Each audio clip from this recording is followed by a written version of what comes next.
We got a pocket full of money. We're going to Gen Con. We're coming back with probably more than 10 games, but we think at least these 10 games. You get it.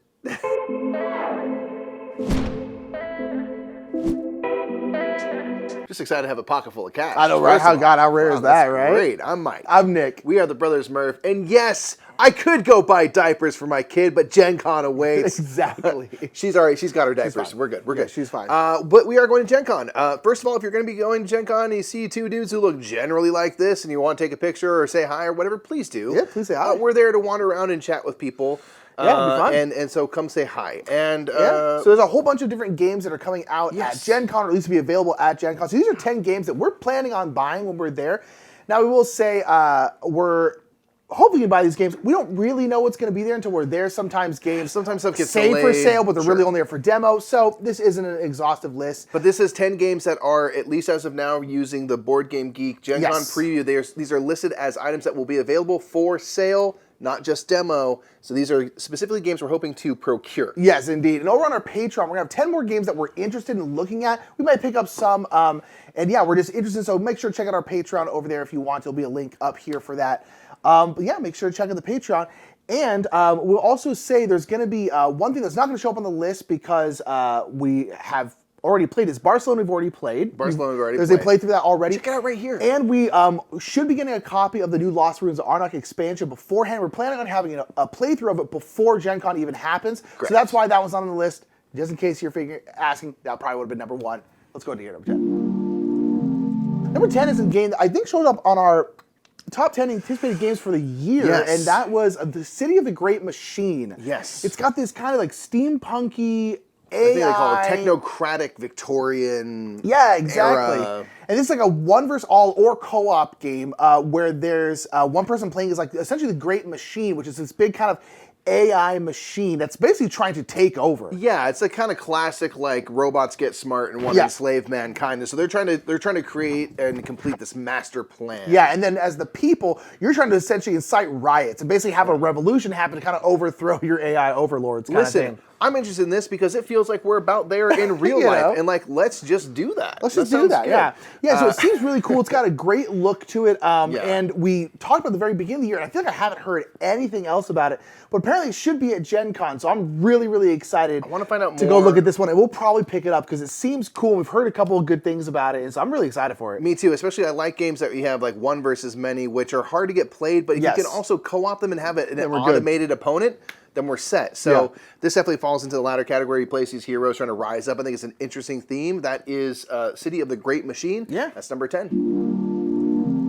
Number 9 is a game that you've actually played. That's why this list is more about like games I am going to be buying this game. This is Inside Job. This is trick-taking with a traitor, and it freaks me out. Yeah, at least one. I think depending on the player count, you can even have 2. But this is a game I played back at AirCon. It's been out in like Europe for a little while. From Cosmos, where you're doing trick-taking stuff, but some people do not belong. And if you're on the bad team, you basically want to win like 4 tricks. You're collecting these briefcases every time. You're doing spy stuff. Every time you win a trick, you collect a briefcase and things like that. And then the people that are on the good team or whatever are trying to complete missions, which will be kind of reminiscent of something like The Crew, where it's like, we need this person to get that specific card, or the second person has to win the trick. Various things like that to complete the mission. So if you're on the good team, you want to complete missions. If you're one of the bad guys, you just want to win tricks. So this creates wonderful amounts of paranoia because 5 of 6 of us could be on the good team. And just by the way it's worked out, you're on the good team. We know this. On the good team, But as we're trying to complete these missions, you happen to be winning a lot of tricks. And all of a sudden, I'm like, I don't trust you, man. Why do you keep getting these briefcases? And you, of course, say, it's like, I'm trying to help complete the mission. I'm like, that's exactly what a criminal would say. And so it just, it's good social deduction in that kind of way of like, you are going to be suspicious of everybody. You're going to look suspicious just because the game sows paranoia, and it's great. It was such a wild, weird time. Such a good, to me, social deduction hinges on those 2 things. 1, usually everyone looks suspicious. Yes. And 2, if you are the traitor, the werewolf, whatever, you have ways to hide. Exactly. You all have because you plausible cannot win this deniability. trick. You can be like, okay, I'm already at 2. I'm gonna not win this trick, even though I could because it's a trick taking game, so you have to follow. Yeah. So you're like, I had no choice But to win that trick. And we can't say to the card, like, why'd you throw off? You're like, well, I don't have yellow or whatever. No other one, yes. you know? And so, very excited for exactly. It just creates freakiness. There are, like, player powers you get where everyone has a specific role. So not just you're on a certain team, but you have a certain quirk that you have to do. Like, there's and those get really crazy. So this is just one that has a lot of intrigue, but again, this might be buoyed simply by the fact the one play I had like Paula and Matthew, Dave, some of our very favorite people, and I was just like, I don't know who to trust here. I know who I am. Were you ever the traitor? No. All the good guys. That's pretty stressful to be the traitor. It must be. That is Inside Job. I'm really, really excited about Inside Job. I'm going to be picking it up immediately. That's number 9. Let's get number 8. So number 8, honestly, would have been higher if we had liked the original game a little bit more. And this is War of the Ring Against the Shadow. This is like a kind of like a little expansion, kind of separate way to play the War of the Ring, the card game. Yes. Which we kind of weren't, we need to try it again, but we were not huge fans of it. I had a better time with it than you did, but I think overall it was a disappointment given our enjoyment of War of the Ring. It's, of course, going to be hard to do that into a card game, but we had some issues with some of the ways it worked. I think I kind of put together a little bit better how you kind of function as a teammate, because the game is kind of designed to be 2v2. You can also play 1 versus 1. So this game makes it so you can solo the game, or you can work cooperatively as a team, I think of 2, against the kind of the shadows, you know, the Shadow Army and Sauron and stuff like that. So, it's pretty cool to be able to both be on the good side, trying to go up against like the ultimate evil.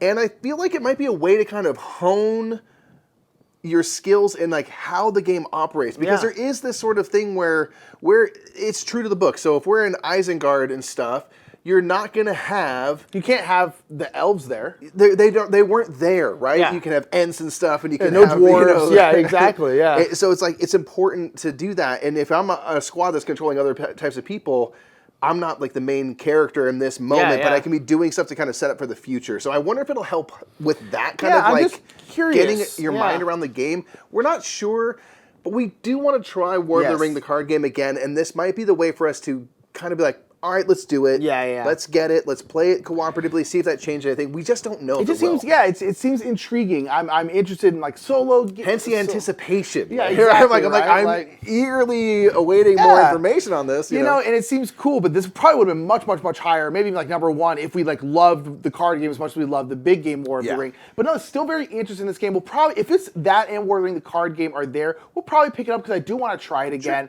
So yeah, the War of the Ring Against the Shadow, the solo co-op expansion. Interested in, probably gonna buy it, and very interested. Let's get into number 7.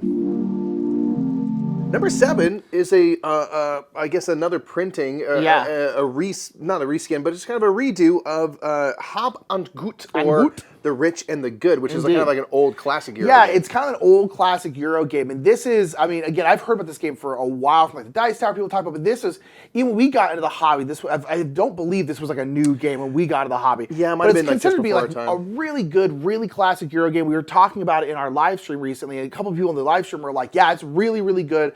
Really classic game, and there seems like they're remaking it. So I'm immediately like, ooh, an old kind of classic Euro that apparently is very, very good that they're remaking now. So you hope that it has like updated graphic design, and maybe art and stuff like that. And so very, very excited. We're always interested in trying like really solid Euro games, and this one has always been very good. Hab und Gut. And so honestly, that's enough for us to kind of just buy it, honestly. I mean, to me, I'm thinking of it like, you know, for the longest time, we held off on playing Castles of Burgundy. Because when we kind of entered into the hobby, we were more Amerithrash type gamers, co-op games. Dusty Beige stuff was not our like bread and butter, which it is now.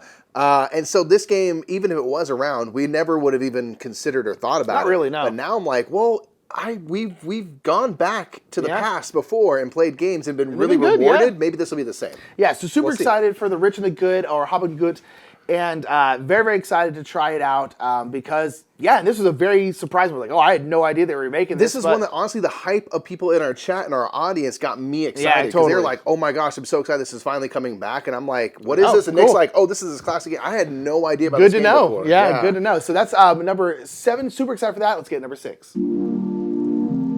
Number 6 is Jerusalem or Jerusalem Anno Domini from Devere. This is a game where you are... You're trying to be close to Jesus. You're trying to be close to Jesus. Jesus basically has entered Jerusalem, nearing a fateful day in history. In a PT Cruiser, weirdly enough. brought it back. So you are trying... You're basically a group of... You're all a community that's a follower of Jesus of Nazareth.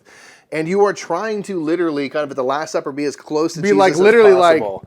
Yeah, and I don't quite know how, on the board, you're kind of working seating-wise closer to Jesus, which would be a way to gain points that you can... The thing that's interesting about this is that, Nick and I are not particularly religious people. Not at all. But this is a historically interesting time in history, right? This is an important moment in history, right? One way or another. And the fact that this is turned into a Euro game that Devere is doing, which is pretty midway Euro games where they ride. Devere is great. I'm like, what is this game? Yeah. What are you doing in it? Paula's played, and I think she really liked it. Cool. Yeah. And there's seems like you can collect resources and stuff, a lot of kind of classic Euro game types of things are going on, and you're doing different action selection, playing cards to kind of do multiple actions, all that. And I'm just pure curious about what is this game? It's got really kind of interesting art. Yeah. So yeah, I want to try it. I want to try it really bad. I've been wanting to try it ever since I heard about it. It's such a cool theme, such a... Devere for us is always going to pique our interest in general as a publisher. Yeah. So when I saw that mixed with the theme, we like unique themes. We like themes we haven't seen before. I'm like, I want to know more about this. Seems interesting. Yeah, so that's number 6, Jerusalem Anno Domini. Very, very excited. Let's get number 5. Number 5, we were interested when we first heard about it, and we just love these kinds of things. And this is distilled. This is about making whiskey. And just distilleries, wineries, it's just such a fascinating process. Even though we don't personally drink, it's just such a fascinating process of making this and squishing grapes and making them into wine. We love those kinds of things. So distilled is a game where you are making spirits, exactly. Stuff. You're making spirits. You're making ghosts. You're killing people. They're haunting. Setting them onto hotels and things. Exactly. It's hilarious. This game I know has an element of push your luck where you're kind of trying to. I don't know if that's the aging you want process. Unique spirits. You want your whiskey to be different. You want to have some sort of note to it that no one else has. Sometimes you go too far with it being different, and you're like, we didn't need... This is pure moonshine now. Yeah, we didn't... exactly. This makes the donkeys go blind. We didn't need this much of it. We didn't need Dijon mustard. No. It's too much. And then it turns into moonshine. So you're pushing your luck with your ingredients, trying to get your whiskey to be really, really unique. And this is the Murphy whiskey. This is really, really high class stuff, very unique. But again, you can push that too far. And then you're fulfilling orders, I think. And it just looks really, really cool. Yeah. And ever since I saw this game, it was the theme's super cool. It looks great. It's this kind of medium weight, medium plus kind of Euro game with a cool theme and a little bit of push your luck. And I'm like, I am here for this. Yeah, and we did our top 10 games of the year so far that we've tried. And a lot of people are saying, how did you not put distilled on this? Yes, a lot of people. Because we haven't tried it yet. But that got me extra excited because they're all saying this should be way up there on the list. Yeah. So that has got me stoked, and there's a lot of science to distilling and stuff, which is interesting, and the processing seems to fit well for a board game. So cannot wait to try this. Very, very excited for that one. Yes, that's number 5, distilled. Let's go ahead and get number 4. Number 4, I was honestly surprised when I heard that this game was even going to exist, and this is the Search for Lost Species, which is essentially kind of like a sequel to the Search for Planet X, which is a game that I absolutely adore. And in Search for Planet X, you're searching for a lost planet X. It's a deduction, deductive reasoning. Deductive reasoning. In this one, you're searching for a lost species, which is very, very cool. Yes, it's super cool. I was actually reading, and you can go on Board Game Geek to check it out. There's a designer diary about Search for Lost Species, and I guess pretty soon after the Search for Planet X came out, they wanted to do a sequel. They wanted to do something else. They wanted to be scientifically based. They had all sorts of things they considered. Of course, right? Looking for the hanging gardens and stuff in archaeology. And they ultimately kind of landed. Honestly, make $1 billion of these games. Why not? I'll buy all of them. Yeah, it's just so cool. The themes can be super cool. So here you're looking for a lost species of animal, and you're kind of traveling around to different locations and stuff in different regions and whatnot to, I imagine, do similar things to Search for Planet X, where you are going to narrow down the possibilities of where this species might be and hopefully find it. Because in Search for Planet X, you're looking for Planet X, and then you have all these sectors of your little solar system. Yeah. And there's a bunch of different rules. There's only going to be 6 comets, and comets can only be in these places, or there's only a certain amount of comets. Gas clouds have to be next to this. dwarf planets have to be next to this. So if you, as you're finding certain things, you can whittle down where planet X is because you're like, well, the planet X can't be here because this has to be next to this and all that kind of stuff. And it's one of my favorite. It's one of my favorite solo games, probably top 3. I absolutely adore playing this game solo. Yeah. And I prefer it solo. And so another version of this game with cool animals and stuff, I'm immediately like, this sounds amazing. Yeah, I agree. I just like the idea of like, because we are still constantly discovering new creatures on the planet. Which beetles we found last year, probably. Yeah, it's amazing. So it's like cool to have a game like that. Scientific-based games are really neat and interesting. Always. And they kind of promote positive things on the planet. Curiosity and stuff. Yeah, totally. Curiosity. So highly anticipating that one. I'm buying it immediately. Yeah, I'm just going to check it out as soon as we can. That's Search for Lost Species. Indeed. Let's get number 3.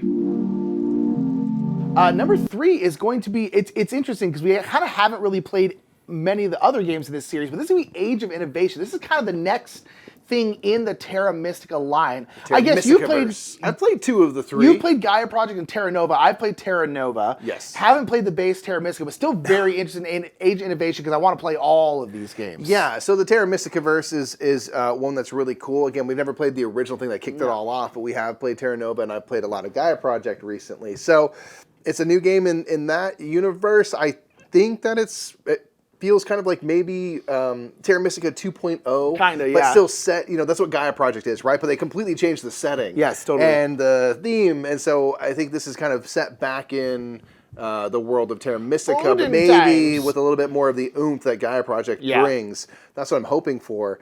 And so this is one that's purely off of other games we played. Again, Capstone's covering it, which is going to, similar to the Beer, instant buy, honestly. going to be something that we're going to listen to. So, Age of Innovation, Terra Mystica game. Seems cool, indeed. And that one's going to be flying off the shelves. Yeah, we'll have to get that pretty quick. Yeah. 100%. That is on our list at number 3. All right, let's get number 2.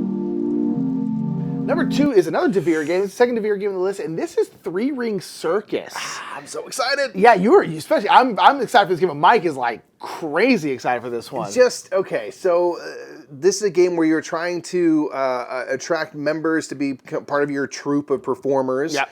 To put on performances kind of around the different places, around the states and stuff, in kind of small towns, little kind of smaller cities, and then large cities and stuff. And going to each of them will provide you different things. So if you go to a small town, you can kind of put on any show, and people are going to be excited, and it kind of builds up some engine building, resourcey stuff. If you go to the big cities, they're demanding. It's a demanding audience, but that's where you get the most fame, which is your points. You want the fame. So if you go to the big city, you got to be prepared, but that's how you get your name out there, right? Yeah, totally. And attract ultimately P.T. Barnum, who's like kind of a monster and stuff, but this is set in the age-old days of circuses and stuff, which is just something that seems kind of fun. And the reason I'm excited for this, I don't know if this is quite accurate, this gives me a lot of feelings of Castell, which is a game that we love and have evangelized for years. Where, again, you're getting a troupe of performers, you're going from location to location, you're trying to put on performances, and you're mixing that with, there's 2 designers, one of which I can't remember, but one of the designers is Fabio Lopiano, who did like Kalimala,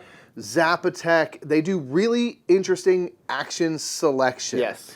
And so anytime there's a game with Fabio, we're like, I want to know more about this because there's going to be something with the way you take actions that's going to be really just fun to play with. So that mixed with the theme, mixed with, again, Devere, the art looks cool. There's just a lot of things coming together where I'm like, I want to know more. Yeah, I want more. So that's 3 Ring Circus. Yeah, I'm just, again, purely curious and excited by a lot of factors. It seems interesting. It seems interesting. Yeah, that's what you're kind of doing is cool. And again, if it's anything like Castell, and it might not be, who knows. But we love Castell, so I just love that idea. You're kind of going around performing in different places. It's just cool, Yeah. And so that's 3 Ring Circus. That's number 2. That's not number 1. Let's get number 1 around. Number 1 is a game we heard about. Your landing gear is down. Hello. This is Sky Team. This is Sky Team, indeed. So this is Sky Team by Scorpion Mask, who always make very interesting games. They did the crypto Turing machine. They're always thinking outside of the box. Yes. And we really, really like their games a lot. And Sky Team is a 2-player game where you are a pilot and a co-pilot, and you are just trying to land a plane. And essentially, it's kind of a campaign game because you're landing planes in different airports, and different airports have different stuff. Because if you're like flying into San Francisco, you're coming straight off the water. Yeah. But if you're flying to like the one that's in Nepal, you literally have to fly through like 2 mountains. You have to like turn to get through it and stuff like that. And you're assigning dice places, but there's a lot of parts on the board that only the co-pilot can do, a lot of things on the board that only the pilot can do, and you're having to do this kind of simultaneously to try and keep the plane level. Yep. Or turn, depending on where you might have to like speed. turn into one. So there's all these different things, and you're trying to manage all this together, I think, at the same time. I think so. So there's either a time crunch or a limited communication crunch, or something where it's like it's going to be puzzly to get done. Yes. And then again, you have different difficulty levels based on what airport you're landing in that are all, you know, it's all mechanical and board gaming and stuff, but they're all given certain things that are changed based on the reality of that airport and how it is to navigate that airport in real life. Cool. And it's a 2-player only game, so I'm like super excited for that. Scorpion Mass does such weird games in such a good way. Like Turing Machine, it's like, I'm like, how did you think of this game? It's insane. Decrypto is super odd, but works really well. And then they made the new Dead Cells game, which is also very fun. And so, like, there's some of the best minds out there. crushes it. We really, really like them. They're really wonderful people. I am so hyped about Sky Team. I'm gonna buy it immediately. Yeah, I want it so bad. It's absolutely number 1 on our list. Any of these ones or any ones that we're going to talk about on our other list are worthy of it. But Sky Team just seems so up our alley. Specific and different. Like, we've never played a board game where you're flying a plane kind of in a specific way. Yeah, you're just in the cockpit, just like doing stuff. I'm just so curious. Pressing buttons randomly, probably. You know? I can't wait to find out more. Super so excited. That was our 10 games that we are highly anticipating. These are basically all like buy on site types of games for us, or at least ones that we want to take a good long look at. While at Gen Con. Of course, there's going to be more things that show up. Some of these might not make it. There's always shipping stuff, but who knows what. And sometimes might get there and be like, never mind. We'll see. So we'll have to see. We'll probably have a haul video after the con. Come watch it, and you'll see what we got. Yeah, see if any of these got by. Maybe we who knows? Maybe they're all just trash. Turn a cold shoulder to maybe all these games are trash. They probably are. Probably are. Most likely they are. But you know it's not trash going to Gen Con. So if you are there again, do say hello. We're going to be doing a live show on Saturday. There's going to be a link to information on that in the description of this video that we're doing with some other great content creators, including a little quiz show, Jar, Matt might have suggested game, Mondo Davis, and we're going to be testing our trivial knowledge, so go check that out for sure. Indeed. Check out the list on the Patreon. Be wonderful and lovely to yourselves and others, and we'll see you later, everybody. Bye. Bye. Thank you so much for watching that kind of anticipated list at Gen Con, stuff we're going to buy at Gen Con. Let us know down in the comments below what games seem interesting to you that are coming out of Gen Con, or just in general. Want to give a big shout out to our channel sponsors, Restoration Games, Lucky Duck Games, and Board Game Geek, and you have yourself a wonderful rest of the day.